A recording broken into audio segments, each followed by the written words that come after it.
Hi welcome to our YouTube channel. ఈరోజు recipe వచ్చేసి Telangana special సర్వపిండి preparation. First బియ్యపిండి తీసుకొని జల్లించాలి పొడిపిండి. తర్వాత ఆనియన్స్, కొత్తిమీర, పుదీనా అండ్ ఉల్లాకు, దాన్ని స్ప్రింగ్ ఆనియన్స్ కట్ చేసుకోవాలి. జల్లించిన పిండిలో ఉల్లిపాయలు వేసుకొని కలుపుకోవాలి. తర్వాత అందులోనే పుదీనా, కొత్తిమీర, స్ప్రింగ్ ఆనియన్స్ వేసుకొని కలుపుకోవాలి. ఇందులో పల్లీలు కూడా క్రష్ చేసుకొని వేసుకోవచ్చు, బట్ మేము వేసుకోలేదు. మేము ఇందులో రెడ్ చిల్లీ పౌడర్ యూస్ చేస్తున్నాం. మీరు చిల్లీస్ని డైరెక్ట్ పేస్ట్ చేసి కూడా వేసుకోవచ్చు. పచ్చెనపప్పుని హాఫ్ అన్ అవర్ పాటు నీళ్ళల్లో నానబెట్టుకొని అవి వేసుకోవాలి, బట్ మేము కొన్నే వేసాము. ఇప్పుడు కొంచెం కొద్దిగా నువ్వులు యాడ్ చేసుకున్నాము. మీరు తినగలిగినంత నువ్వులు వేసుకోండి. అండ్ టేస్ట్కి తగ్గినట్టు ఉప్పు, కారం వేసుకోవాలి. మేము రెడ్ చిల్లీ పౌడరే యూస్ చేసాము ఇక్కడ. ఒకవేళ ఇఫ్ ఇన్ కేస్ మొత్తం కలిపిన తర్వాత సాల్ట్ సరిపోకపోతే కనుక కొంచెం వేసుకోండి. తర్వాత మనం వాటర్ పోసిన తర్వాత సాల్ట్ అయితే అక్కడక్కడ కలవనట్టుగా ఉంటుంది. సో మనం పిండే టేస్ట్ చూసుకోవాలన్నమాట. కారం కూడా అంతే, మీకు సరిపోకపోతే కనుక ఇంకొంచెం యాడ్ చేసుకోండి. తర్వాత మనం వాటర్ పోసుకొని ఇదంతా బాగా మిక్స్ చేసుకోవాలి. కొంచెం కొంచెం వాటర్ పిండిలో వాటర్ పోసి కన్సిస్టెన్సీ ఎలా ఉండాలంటే మరీ గట్టిగా కాకుండా మరీ మెత్తగా కాకుండా మనం పెట్టేటప్పుడు కొంచెం చేత్తో ప్రెస్ చేస్తే మూవ్ అయ్యేటట్టుగా ఉండాలి.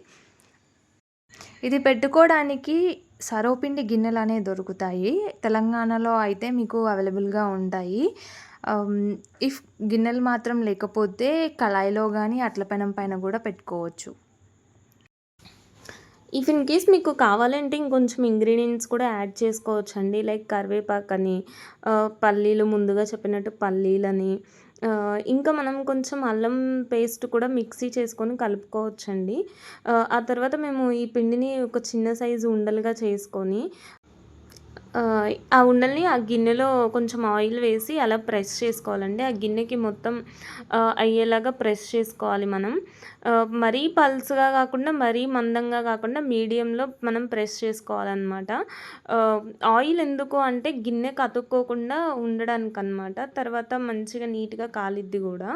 ఆ తర్వాత మనం చూపించిన విధంగా అక్కడక్కడ హోల్స్ పెట్టుకోవాలన్నమాట. హోల్స్ పెట్టుకుంటే ఏమవుతుందంటే ఇలా హోల్స్ పెట్టుకోకపోతే ఓన్లీ చుట్టూరునే కాలుతుందన్నమాట. హోల్స్ పెట్టుకుంటే పైన వరకు కాలుతుందన్నమాట. అది మనకు వీలైనన్ని హోల్స్ ఎంత ఎక్కువ పెట్టుకుంటే అంత మంచిది. మరి హోల్గా కనిపించకుండా అలా పెట్టుకోవచ్చు. ఇలా మేము పెడుతున్నాం చూడండి, అలా హోల్స్ పెట్టుకోవాలన్నమాట. ఈ హోల్స్ తర్వాత మనం దీన్ని స్టవ్ మీద పెట్టేసి, సో మా దగ్గర 2 గిన్నెలు ఉన్నాయన్నమాట. ఒక గిన్నెలో పెట్టంగానే తర్వాత ఇంకొక గిన్నెలో అలా పెడతామన్నమాట. ఆ హోల్స్లో ఆయిల్ వేసుకోవాలి. తర్వాత మూత ఒక 1 మినిట్ పెట్టిన తర్వాత మనం మూత తీస్తూ ఉంటే మనకు అది కాలిందా లేదా దాన్ని బట్టి మనకు అర్థమవుతుందన్నమాట, కాలిన దాన్ని బట్టి.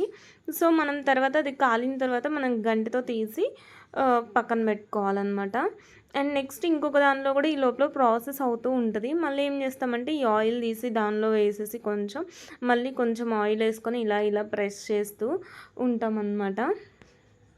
చూసారు కదండి, ఇలా కాల్చుకోవాలన్నమాట. ఇది మ్యాక్స్ 2 days ఉంటుందన్నమాట. ఇదే మా రెసిపీ.